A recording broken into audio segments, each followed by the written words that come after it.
අයිබෝන් ළමයි අද ඔගොල්ලෝ එකතුලා ඉන්නේ අපේ ස්ථානීය අගය පාඩමත් එක්ක 6 පන්තියේ තියෙන ස්ථානීය අගය පාඩමත් එක්ක තමයි අද ඔයගොල්ලෝ එකතුලා ඉන්නේ. මම මේකේ මූලික කරුණු ටික සාකච්ඡා කරලා ඊට පස්සේ මේකේ ගණන් ටිකක් එහෙම කතා කරනවා.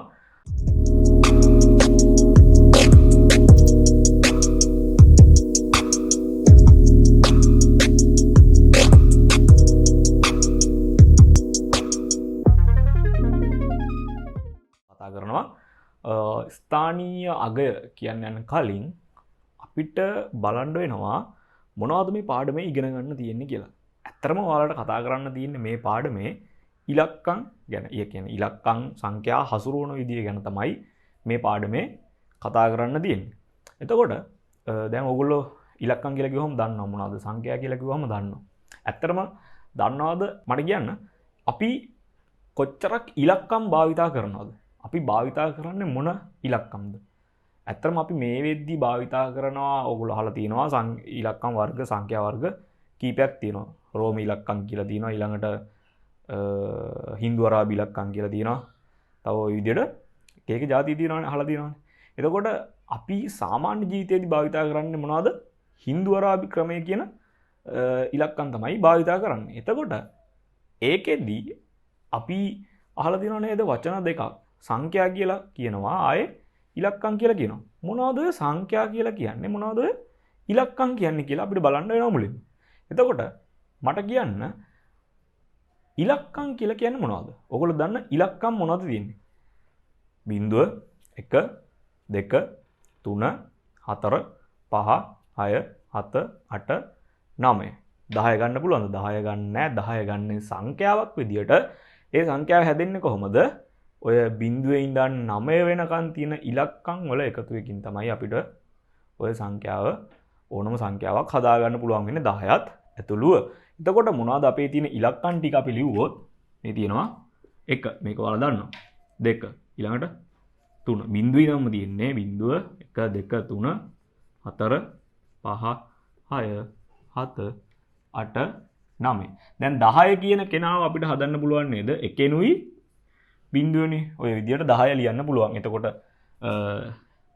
11 ලියනවා නම් එකෙනුයි 1යි 1යි භාවිතා කරන්න පුළුවන්. 12 ලියනවා නම් 1යි 2යි භාවිතා කරන්න පුළුවන්. ඔය විදියට අපිට මෙන්න මේ ඉලක්කම් භාවිතා කරලා ඕනම සංඛ්‍යාවක් ගොඩනගා ගන්න පුළුවන්. එතකොට මේ පාඩමේදී අපිට සිද්ධ වෙනවා මෙන්න මේ ඉලක්කම් යොදන තැන් අනුව. දැන් මෙතන මෙහෙම තිබ්බොත් ඒ කියන්නේ ඔයා මේ 45 ගන්නකො 4යි 5යි එකතු වුණාම අපිට හම්බ වෙනවා 45. හරිද? 4යි 5යි මේ ඉලක්කම් දෙක භාවිතා කරලා අපිට ලියා ගන්න පුළුවන් 45 කියන සංඛ්‍යාව. එතකොට මේකේ 5 මේ පැත්තට මුලට ඇවිල්ලා 4 දෙවෙනියට આવොත් මෙතන හැදෙන්නේ වෙනම සංඛ්‍යාවක්. ඔය විදිහට අපිට මේ ඉලක්කම් යොදන තැන අනුව මේ සංඛ්‍යාවේ වටිනාකම වෙනස් වෙනවා. අපි මේ පාඩමේදී කතා කරන්න තියෙන්නේ මෙන්න මේ කොහොමද මේ සංඛ්‍යා හසුරවන්නේ? මේ ලොකු සංඛ්‍යා කියවන්නේ කොහොමද? මේ වගේ දැන් මේව පොඩිනේ. එතකොට අපිට මේ ඉලක්කම් දෙකක් විතරක් නෙමෙයි ඉලක්කම් 4ක් 5ක් 6ක් 7ක් 8ක් මේ කොමඩික භාවිතා කරලා සංඛ්‍යා ගොඩනගා ගන්න පුළුවන්. හරි මම ඇහුවොත් ඇයි අපි මේ ඉලක්කම් 10ක් භාවිතා කරන්නේ? ඇයි අපි මේ ඉලක්කම් 10ක් භාවිතා කරන්නේ? ඔයාලට තිබ්බනේ මේ ඉලක්කම් 10ක් භාවිතා කරන්නේ නැතුව ඉලක්කම් 2ක් ඉලක්කම් 3ක් ඉලක්කම් 4ක් විතරක් භාවිතා කරන්න. ඇයිවා මේ බිඳුවේ ඉඳන් 9ට යනකම්ම තියෙන ඉලක්කම් 10ම භාවිතා කරන්නේ? දන්නවද හේතුව? හේතුව දන්නවද? අපිට තිබ්බනේ මේ ඉලක්කම් බිඳුවේ ඉඳන් 9 වෙනකන් නැතුව අපිට තිබ්බනේ මේ 0යි 1යි විතරක් භාවිතා කරන්න. එහෙම නැත්නම් අපිට තිබ්බනේ 0 1යි 2යි 3යි.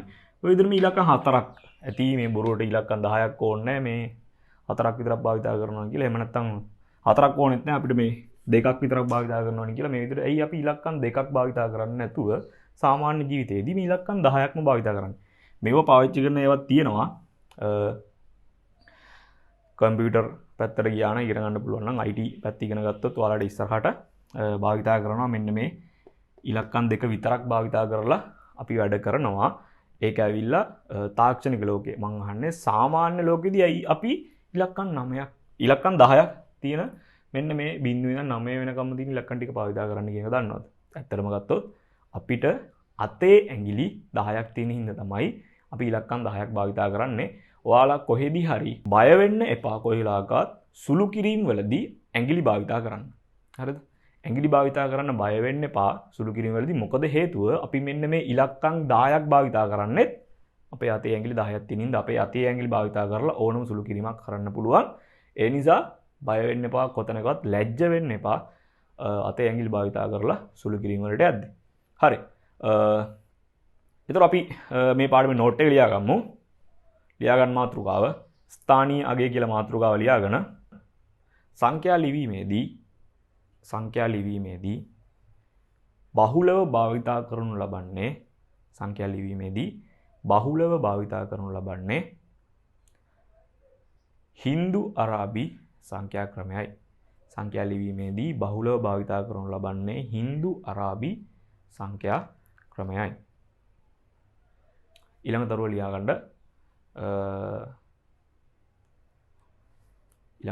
ගන්න එහිදී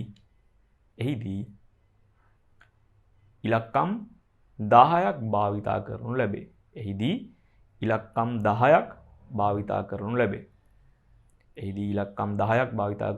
කියලා පල්ලෙහින් මෙන්න මේ මොනවද අපි භාවිතා කරන ඉලක්කම් 0 1 2 3 4 5 6 7 8 9 මෙන්න මේ ඉලක්කම් ටික ලියා ගන්න.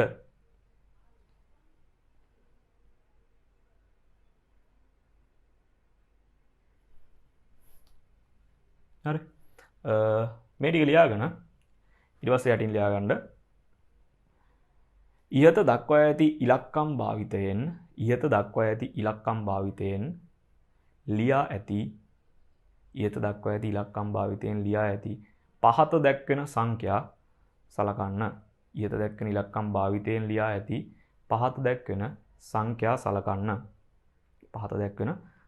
සලකන්න. අපි ගත්තොත් සංඛ්‍යාවක් අපි ගමු 28. මෙන්න මෙයා 2යි 8යි භාවිතා කරලා අපිට ලියා ගන්න පුළුවන් කවද 28. මේ සංඛ්‍යාව කියවන්නේ කොහොමද 28 කියලා මේක දන්නවා අපි කියවන්න. එතකොට හරි.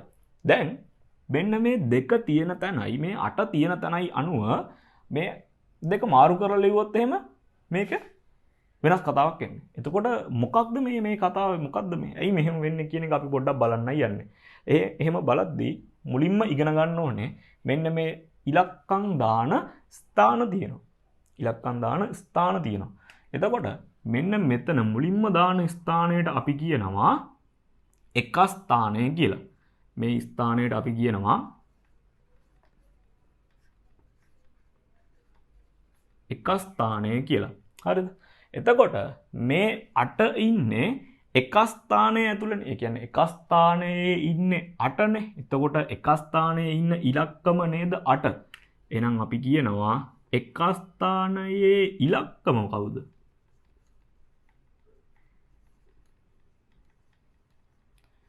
එක ස්ථානයේ ඉලක්කම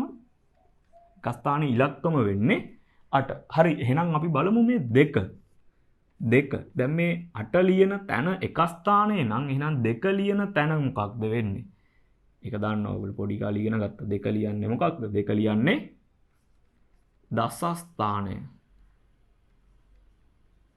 2 ලියන්නේ දස ස්ථානය.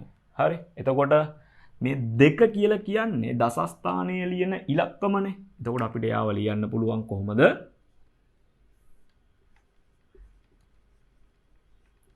දස ස්ථානයේ ඉලක්කම කියලා. දස ස්ථානයේ ඉලක්කම කියලා කියන්න පුළුවන්. අපි තව උදාහරණයක් ගත්තොත් අපිට මෙන්න මේ ඉලක්කම් 10 භාවිතා කරලත් අපි තව එකක් ලියමු. ඉලක්කම් 3ක සංඛ්‍යාවක් ලියමු. මොකක්ද ලියන්නේ? 5යි 7යි 6. මෙන්න මෙයා කියවන්නේ කොහොමද? 576. එතකොට මේකේ මේ ඉලක්කම් දාන තැන අනුව ඔයගොල්ලෝ දන්නවා මේකේ වටිනාකම වෙනස් වෙනවා. එතකොට දැනටමත් ඔයගොල්ලෝ දන්නවා මේ 6 ලියන ස්ථානය මොකද්ද? 6 ලියන ස්ථානය මොකද්ද? අපි දන්නවා මුලින්ම තියෙන්නේ එක ස්ථානය. මෙයා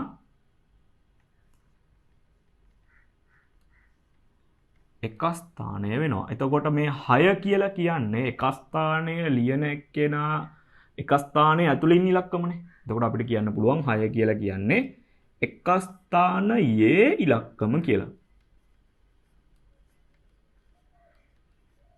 එක ස්ථානයේ ඉලක්කම කියලා කියන්න පුළුවන්. එතකොට මේ 7 කියනකො 7 ඉන්නේ කොතනද? එතකොට 7 ඉන්න ස්ථානය මොකද්ද? 7 ස්ථානය වෙන්නේ දස ස්ථානය නේද? 7 ඇවිල්ලා දස ස්ථානය. 7 ඉන්න ස්ථානය වෙන්නේ දස ස්ථානය. එතකොට 7 කියලා කියන්නේ මොකේ ඉලක්කමද? 7 කියලා කියන්නේ දස ස්ථානයේ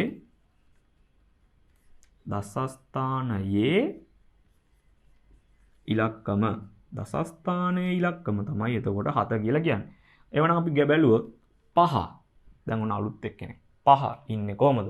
මුලින්ම ඉන්නේ එක ස්ථානයේ නම් ඊළඟට ඉන්නේ දස ස්ථානයේ නම් ඊළඟට ඉන්නේ කවුද? සිය ස්ථානයේ. මෙතනට අපි කියනවා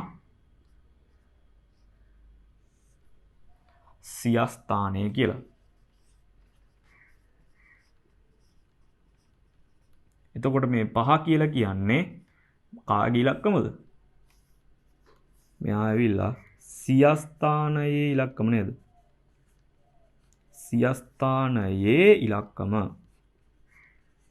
මේ ඉන්නේ සිය ස්ථානයේ ඉලක්කම. එතකොට අපි දන්නවා ඔන්න මුලින්ම ලියන්නේ එක ස්ථානය, ඊළඟට ලියන්නේ දස ස්ථානය, ඊළඟට ලියන්නේ සිය ස්ථානය. ඔය විදිහට අපිට ඕන තරම් ස්ථාන ඉස්සරහට ලියන්න පුළුවන්. එතකොට ඔයාලට පේනවද මේ ස්ථානය මාරු වෙන්න මේ ලියන ස්ථානය මාරු වෙන්න මේ සංඛ්‍යාවල තියෙන වටිනාකම වෙනස් වෙනවා. හරි. මෙන්න මේ ගණන් දෙක ලියා ගන්න. මේ ගණන් දෙක ලියාගෙන ඊට පස්සේ ඒ තරුවක් දාලා ලියා ගන්න මාතෘකාව, ඊළඟ මාතෘකාව සංඛ්‍යාවක් ගොඩ නැගෙන ආකාරය. සංඛ්‍යාවක් ගොඩ නැගෙන ආකාරය. එයටත් තරුවක් දාලා ලියා ගන්න. මාතෘකාව ලියා ගන්න සංඛ්‍යාවක් ගොඩ නැගෙන ආකාරය කියලා. ඊට පස්සේ යටින් තරුවක් දාලා ලියා ගන්න. පහත දැක්වෙන එක් එක් සංඛ්‍යාවල එක් එක් ඉලක්කමෙන් නිරූපිත අගයන් ලියන්න. පහත දැක්වෙන එක් එක් සංඛ්‍යාවල එක් එක් ඉලක්කමෙන් නිරූපිත අගයන් ලියන්න.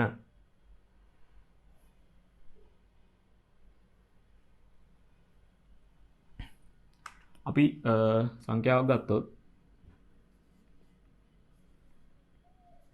මේ තියෙන්නේ 583. හරි. එතකොට මේකේ අපි බලමු 3 ඉන්නේ කොතනද? 3 ඉන්නේ එක ස්ථානයේනේ. 3 ඉන්නේ එක ස්ථානයේ. එතකොට අපි දන්නවා එක ස්ථානය කියලා කියන්නේ එකේ වුව තමයි තියෙන්නේ. හරිද? එතකොට 3ෙන් නිරූපිත අගය කොහොමද හොයාගන්නේ? 3ෙන් නිරූපිත අගය සමාන වෙනවා නේද? එතකොට මෙතන එකේව කොච්චරක්ද මේ තියෙන්නේ? එක ස්ථානය කියලා කියන්නේ එකේව තියෙන්නේ. එහෙමනම් එකේව තියෙනවා 3ක්. එකේව 3ක් තියෙනවා කියලා කියන්නේ එක් වාරයක් 3නේ. වාරයක් 3 කීයද? 3යි වෙන්නේ. එතකොට ඊළඟට බලන්න තියෙනවා 8ෙන් නිරූපිත අගය. 8ෙන් නිරූපිත අගය මොකක්ද වෙන්නේ? 8ෙන් නිරූපිත අගය 8 ඉන්නේ මොන ස්ථානයේද?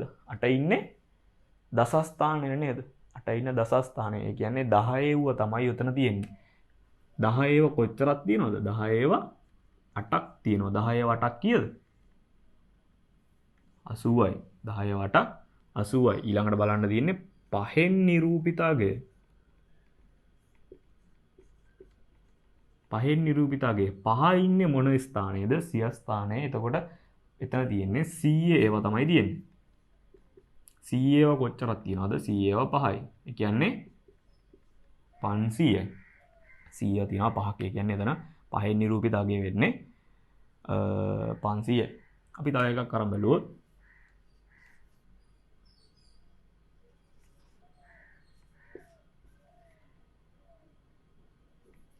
මේකේ ඔන්න දැන් ස්ථානයේ තව ස්ථානයක් වැඩිලා තියෙනවා. මේ ස්ථානය ඇවිල්ලා 10 ස්ථානය. එතකොට මට කියන්න 2ෙන් නිරූපිත අගය කොහොමද හොයන්නේ?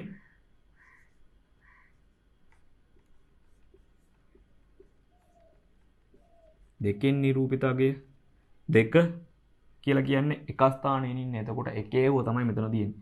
ඒ කියන්නේ එකේව කීයක් තියනවද? එකේව 2යි. එක් වාරයක් දෙක කීයද? 2යි. ඊළඟට තියෙනවා 8. 8ෙන් නිරූපිත අගය.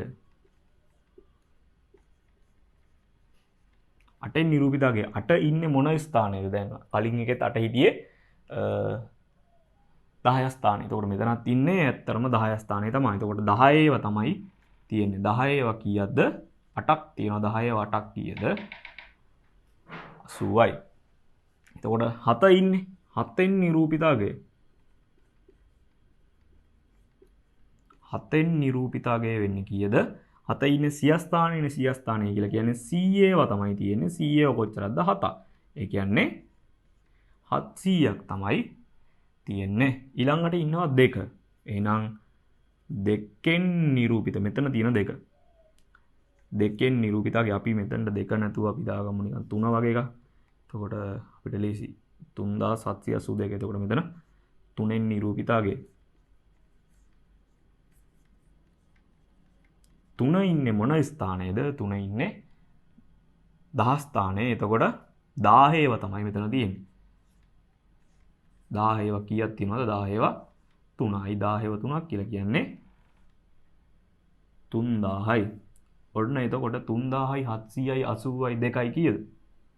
අපිට කියන්න පුළුවන් 3000 මම මෙතන ලියන්නම් ඉඩ නැති නිසා 3782යි කියලා. හරි. ඊට පස්සේ අපි කලින් එකක් බැලුවොත් ඒ වගේමයි 5ෙන් නිරූපිත අගය වෙන්නේ 100ව 5ක් 500යි. 8ෙන් නිරූපිත අගය වෙන්නේ 10ව 8ක් 80යි. 3ෙන් නිරූපිත අගය වෙන්නේ 1ව 3ක් 3යි. එතකොට මේ තුන ඔක්කොම එකතු කරපුවාම කීයද වෙන්නේ? 500යි 80යි 3යි 583යි කියලා අපිට කියන්න පුළුවන්. මේ දෙක ලියාගත්තට පස්සේ තවරක් දාලා යටින් ලියාගන්න. මේ දෙක ලියාගත්තට පස්සේ තවරක් දාලා යටින් ලියාගන්න. සංඛ්‍යාවක එක් ඉලක්කම පිහිටන ස්ථානය අනුව සංඛ්‍යාවක එක් ඉලක්කම පිහිටන ස්ථානය අනුව සංඛ්‍යාවක එක් ඉලක්කම පිහිටන ස්ථානය අනුව එම ඉලක්කමෙන් නිරූපිත අගයන් වෙනස් වේ. එම ඉලක්කමෙන් නිරූපිත අගයන් වෙනස් වේ. එතකොට ඔයාලට පේනවා මේකේ මෙතන මේ 3 තියෙන්නේ පළවෙනියෙන්ම තියෙන තැන. ඒ කියන්නේ එක ස්ථානයේ. එතකොට මේ එක ස්ථානයේදී 3ෙන් නිරූපිත අගය වෙන්නේ 3යි. එතකොට මේක මෙතනට ආවට පස්සේ 10 ස්ථානයට ආවට පස්සේ 3ෙන් නිරූපිත අගය වෙනවා කීයක්ද? 3000ක්. එතකොට මේ සංඛ්‍යාවල මේ ඉලක්කම් පිහිටන තැන අනුව අපිට මේකේ අගයන් ටික වෙනස් වෙනවා. වටිනාකම වෙනස් වෙන සංඛ්‍යාවල. හරි. අපි යන් ඊළඟ කැලලට ඊළඟ මාතෘකාව ලියා ගන්න. සංඛ්‍යාවක් ඝනකරාමු මගින් නිරූපණය. අපි මේක බලමු. මේක බැලුවට පස්සේ ඔයාලට හොඳටම තේරුම් ගන්න පුළුවන් කොහොමද සංඛ්‍යාවක ඉලක්කමත් එක්ක මේ ඉලක්කම තියෙන තැන අනුව මේ දේ වෙනස් වෙන්නේ කියලා. අපි උදාහරණයක් විදිහට ගමු. මුලින්ම 381. මේක ඝනකරාමුවකින් දක්වන්න තියෙනවා. මේක නම් අපිට පොඩි කාලෙත් උගන්වලා තියෙනවා. කොහොමද? දැන් මේකේ ස්ථාන 3ක් තියෙන නිසා අපිට අවශ්‍ය වෙනවා ඝනකරාමුවක පෙට්ටි කීයක්ද? 3ක් ඕන වෙනවා. ඌරු 3කුයි පෙට්ටි 3කුයි ඕන වෙනවා මෙන්න මේ විදිහට. හරි. එතකොට මෙතනින් මුලින්ම ඉන්නේ කවුද? එක ස්ථානයේ. ඒ කියන්නේ එකේ ඌව තමයි මෙතන තියෙන්නේ. ඊට පස්සේ ඉන්නේ 10 ඒවා දස ස්ථානයේ. ඊට පස්සේ ඉන්නේ 100 ඒවා. එතකොට මෙතන එක ඒවා කීයක් තියනවද? එක ඒවා තියෙන්නේ 1යි. ඊළඟට 10 ඒවා කීයක් තියනවද? 10 ඒවා තියෙනවා 10 ස්ථානයේ දස ස්ථානයේ කීයක් ඉන්නේ? 8. එතකොට මෙතන 1යි 2යි 3යි 4යි 5යි 6යි 7යි 8යි. ඔය විදියට ඝනකරාමුවේ බෝල ටික ලකුණු කරන්න ඕනේ. මේකෙදි මේ බෝල මේ විදිහට පාට වෙන්න ඕනේ. ඒ වගේමයි මේවා ලකුණු වෙන්න ඕනේ. මේ බෝල අතර හිඩස් තියෙන්න බෑ. මොකද මේ බෝලයක් දැම්මට පස්සේ තව හිඩසක් තියලා බෝලේ ඉතුරු වෙන්නේ නැහනේ. තියෙන්නේ නැහනේ. ඒ නිසා බෝල අතර හිඩස් තියෙන්න බෑ. හරියටම කූරට මැදි වෙන්න ඇඳලා තියෙන්න ඕනේ නූලකට පබළුවක් ඇල්ලුවාසේ. හරි. එතකොට C ඒවා. මේ තුනක් තියෙන නිසා මෙහෙම තුන ඇඳ හැකි. අපිට මේක මතක තියාගන්න මේක පාට කරන්න. ඒ වගේමයි මේ හිස් තැන් තියන්න එපා. මේ දෙක මැදි. හරි. අපි තව එකක් බැලුවොත් 2403 මෙයාව ගණ කරා මොකද දානවා නම් ඔයාලට අනිවාර්යයෙන්ම ඕන වෙනවා මොකද්ද පෙට්ටි 4ක් අවශ්‍ය වෙනවා මොකද ස්ථාන 4ක් තියෙන නිසා. හරි ඔන්න පළවෙනි ස්ථානේ කවුද ඉන්නේ? පළවෙනි ස්ථානේ ඉන්නේ එකේවා එක ස්ථානේ. ඒ කියන්නේ එකේවා තමයි තියෙන්නේ. ඊළඟට ඉන්නවා 10 ඒවා. ඊළඟට C ඒවා. ඊළඟට 10 ඒවා. අපි කූරු ටික ඇඳගමු. හරි. පිටවල් දකුණු පැත්තේ ඉඳන් අපි දාගෙනමු. කොහොමද? එක ස්ථානයේ ඉන්නවා එක ඒවා තියෙනවා 3ක්. 1යි 2යි 3යි. මේ ටික පාට කරන්න. 10 ඒවා තියෙනවා බිඳුව. බිඳුවක් තියෙන හින්දා මෙහෙම බිඳුවක් අඳ ගන්නවද? නෑ. එතන මොකුත් දාන්නේ නෑ. 10 ඒවා නෑ. එතකොට C ඒවා තියෙනවා 4ක්. 1යි 2යි 3යි 4යි. මේවා පාට කරන්න 10 ඒවා තියෙනවා 2ක්. 1යි 2යි. හරි. ඔය විදිහට ඝන කරා මූල අපිට දාන්න පුළුවන්. ඔයගොල්ලෝ මේ දෙක ඇඳලා ලියා ගන්න ඊළඟට මාතෘකාව සංඛ්‍යා කලාප. ඊළඟට මාතෘකාව ලියා ගන්න සංඛ්‍යා කලාප. හරි. දැන් ඔයාලා දැකලා තියෙනව නේද? අපි ලොකු සංඛ්‍යා තියෙනවා. ඒ කියන්නේ අපි මම අදහස් කරන්නේ ඉලක්කම් 6ක් 7ක් විතර භාවිතා කරලා ලියනවා. මෙන්න මේ වගේ ඒවා 4.1 2 3 9 ආය 4 2 1. දැන් මෙන්න මෙහෙම තිබ්බොත් මේ මොකක්ද මේ සංඛ්‍යාව? ඉලක්කම් ගොඩාක් නම් ඔයාලට පේනවා. මෙතන ඉලක්කම් තියෙනවා 1යි 2යි 3යි 4යි 5යි 6යි 7යි 8යි අම්මට ඉලක්කම් 9ක් තියෙනවා. දැන් මොකද්ද වෙන්නේ? දැන් මේක ඔයාට කියවන්න පුළුවන්ද? මේ මොකද්ද මේ? එක ගොඩේ නිකන්. මේක කියවන්න පුළුවන්ද? මෙහෙම තියෙද්දි කියවන්න බෑ. ඔයාට සිද්ධ වෙනවා මේක සංඛ්‍යා කලාප වලට කඩන්න. මම මීට කලින් ලොකු සංඛ්‍යා කියවන්නේ කොහොමද කියලා වීඩියෝ එකක් කරලා තියෙනවා. ඒ වීඩියෝ එක බලලා නැත්නම් මම දාන්නම් මෙතනින් බලලෙන්න. ඒකත් බලන්න. අපි බලමු මේක මොකද්ද වෙන්නේ කියලා. මේ වගේ එකක් කලාප වලට කඩාගන්නේ කොහොමද? කලාප වලට කඩද්දී ඔයා සැලකිලිමත් වෙන්න ඕනේ. මොකද්ද? අපි තව ඉලක්කම් දෙකක් ලියා ගමුකෝ මෙතනින්.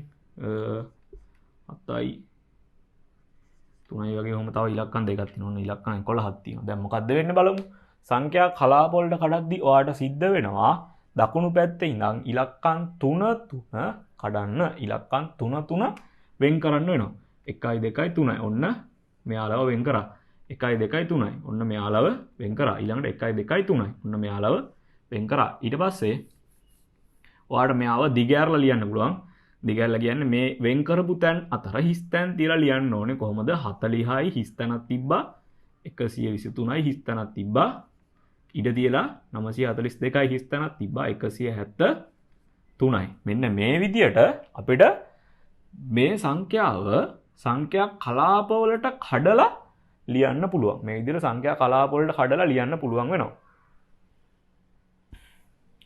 එතකොට මෙන්න මේ විදිහට සංඛ්‍යා කලාප වලට කඩලා ලියද්දී බලන්න ඕනේ මේ මුලින්ම තියෙන්නේ ඒකක කලාපය. මේ මුලින්ම තියෙන්නේ ඒකක කලාපය. පළවෙනි තුනට අපි කියනවා ඒකක කලාපය කියලා. ඊළඟ තුනට අපි කියනවා දහස් කලාපය කියලා. ඊළඟ තුනට අපි කියනවා දහස් කලාපය. ඊළඟ තුනට අපි කියනවා ඒකක දහස් මිලියන කලාපය. මේ ඇවිල්ලා මිලියන කලාපය කියලා කියනවා. මේක ඒකක දහස් මිලියන, මේක බිලියන කලාපය. මේක බිලියන කලාපය. මේ විදිහට අපිට කලාප වලට වෙන් කරන්න පුළුවන් ඕනම සංඛ්‍යාවක්. පළවෙනි තුනට අපි කියනවා ඒකක කලාපය කියලා. ඊළඟ තුනට අපි කියනවා දහස් කලාපය කියලා. ඊළඟ තුනට අපි කියනවා මිලියන කලාපය කියලා. ඊළඟ කලාපයට අපි කියනවා බිලියන කලාපය කියලා. මොකද්ද? ඒකක දහස් මිලියන බිලියන විදිහට අපිට කඩන්න පුළුවන්. අපි තව එකක් බැලුවොත් උදාහරණයකට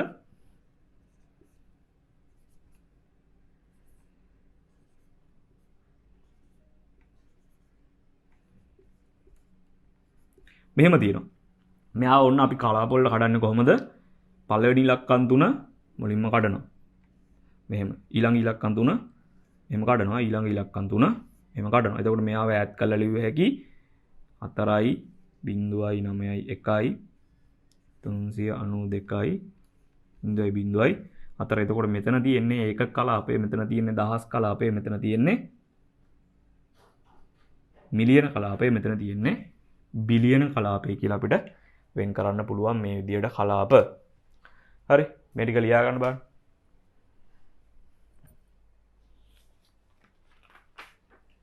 හරි, ඔයාලට දැන් තියෙනවා එන්න මේ අපි ලිව්වා වගේ ඉස්සල්ලා ලිව්වා වගේ සංඛ්‍යා ටිකක් කොහොමද කියවන්නේ කියලා. එන්නේ එච්චර ලොකු සංඛ්‍යාවක් අපි කියවන්නේ කොහොමද කියලා අපිට බලන්න තියෙනවා. අපි ඒකත් මෙතනින් බලලා ඉමු. ලියා ගන්න මාතෘකාව තරුවක් දාලා මාතෘකාව මේ තරුවක් දාලා ලියා ගන්න. පහත දැක්වෙන සංඛ්‍යා කියවන ආකාරය වචනයෙන් ලියන්න.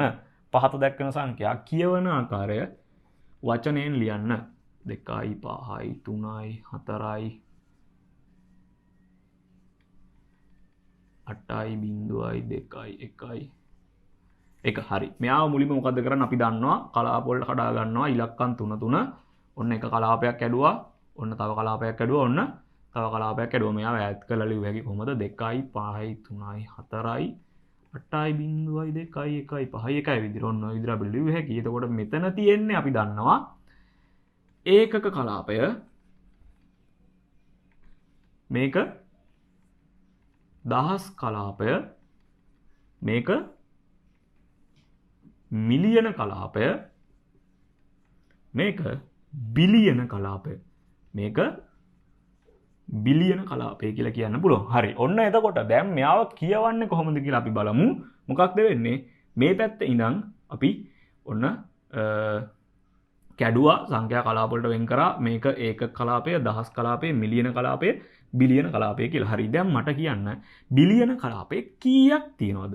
දැන් උන අපි වම් පැත්තේ ඉඳන් ලියන්න යන්නේ. බිලියන කලාපේ 2යි. එතකොට 2 බිලියන. 2 බිලියන මිලියන කලාපේ කීයක් තියෙනවද? 534යි. එතකොට 2 බිලියන 534 මිලියන. 534 මිලියන දහස් කලාපේ 802ක් තියෙනවා. එතකොට 802,000 ඒක කලාපේ කීයක් තියෙනවද? 151යි. ඔන්න අපි සංඛ්‍යා කලාප වලට කඩලා මේ සංඛ්‍යාව වචනයෙන් ලිව්වා. කොහොමද ලියන්නේ? මුලින්ම තියෙනවා අපේ බිලියන කලාපේ. බිලියන කලාපේ ඉන්නවා 2ක්. එතකොට 2 බිලියන මිලියන කලාපේ 534යි. 2 බිලියන 534 මිලියන දහස් කලාපේ 802යි.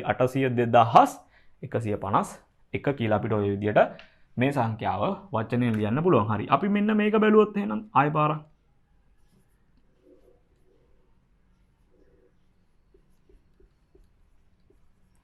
මෙයාව මොකද කරන්නේ? මෙයාව අපිට සංඛ්‍යා කලාප වලට කඩන්න පුළුවන් මේ විදිහට. ඔන්න පළවෙනි 3 ගැඩුවා.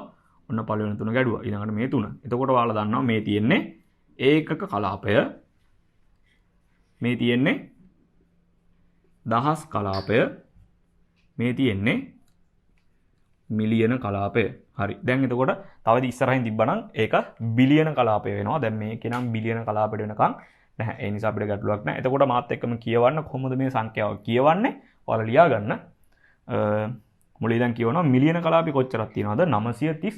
එතකොට 931 මිලියන 931 මිලියන දහස් කලාපي කොච්චරක් තියෙනවද? 234,569. මෙයාව ලියුවොත් කොහොමද? 931 මිලියන 931 මිලියන 234,569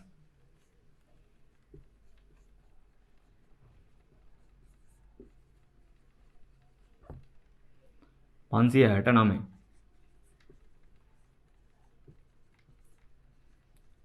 මේ විදිහට අපිට සංඛ්‍යාවක් කියවන්න පුළුවන් මේ විදිහට කලාප වලට වෙන් කරලා. හරි මේක ලියා ගන්න. ඊට පස්සේ ලියා ගන්න තරුවක් දාලා වචනයෙන් දුන් සංඛ්‍යාවක්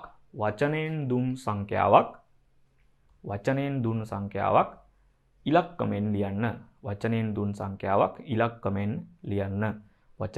සංඛ්‍යාවක් ඉලක්කමෙන් ලියන්න.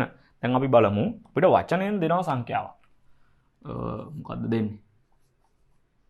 2 බිලියන 300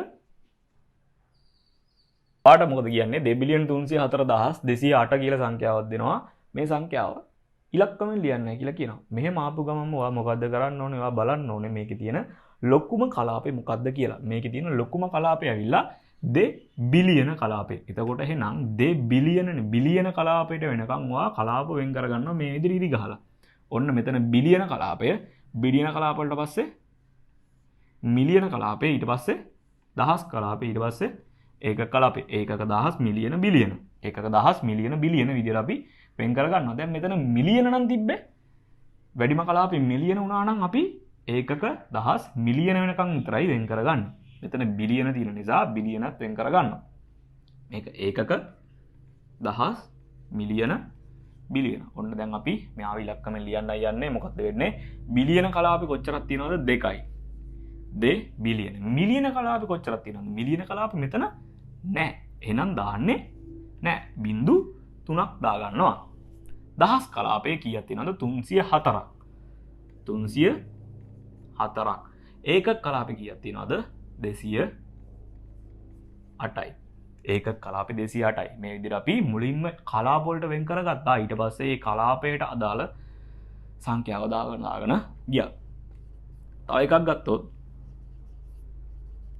3 මිලියන 802.